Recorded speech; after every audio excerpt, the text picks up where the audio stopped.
बीड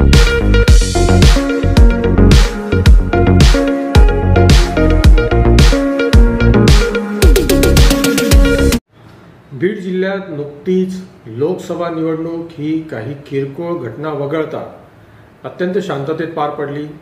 या शांततेत पार पाडण्यासाठी आम्हाला समाजातील विविध घटकांनी अमोल असे सहकार्य केले।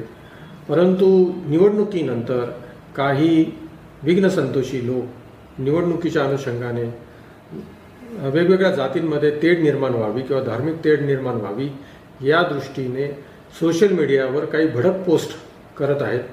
त्यानंतर त्याच्यावर कॉमेंट्स आणि काही व्हिडिओज, फोटोज, मॉर्फ व्हिडिओ हे पोस्ट करून सामाजिक सलोखा बिघडवण्याचा प्रयत्न हा केला जात आहे।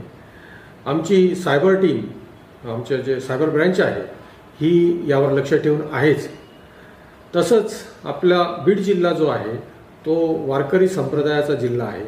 या जिल्ह्याने या राज्यातील जनतेला विविध संत महात्मे दिलेले आहेत। संत शिकवणीप्रमाणे जो भेदाभेद आहे तो भेदाभेद विरहित लौकिक आपल्या जिल्ह्याचा लौकिक हा आपल्याला टिकवायचा आहे। तरी कोणीही कोणाच्याही भावनांना ठेच पोहोचेल, कोणाचा अपमान होईल, कोणाचं व्यंग यावर बोलणे यामुळे किंवा कोणाला हीन वागणूक देऊन त्यांच्या भावनांना ठेच पोहोचेल अशा पद्धतीचं पोस्ट किंवा कॉमेंट हे सोशल मीडियावर कोणी टाकू नये। सर्वांचा मान सन्मान राखला जाईल ही आपली संस्कृती आहे, ती जोपासावी।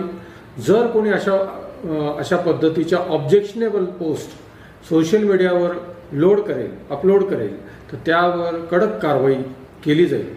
परंतु सर्वांनी जर सोशल मीडियाचा जर जबाबदारीपूर्वक जर वापर केला तर कायदा सुव्यवस्था बिघडणार नाही आणि कायदा सुव्यवस्था राखण्यासाठी आपलं सहकार्य अपेक्षित आहे। सर्वांनी सोशल मीडियावर जबाबदारीपूर्वक आपला वापर करावा ही विनंती करतो। धन्यवाद।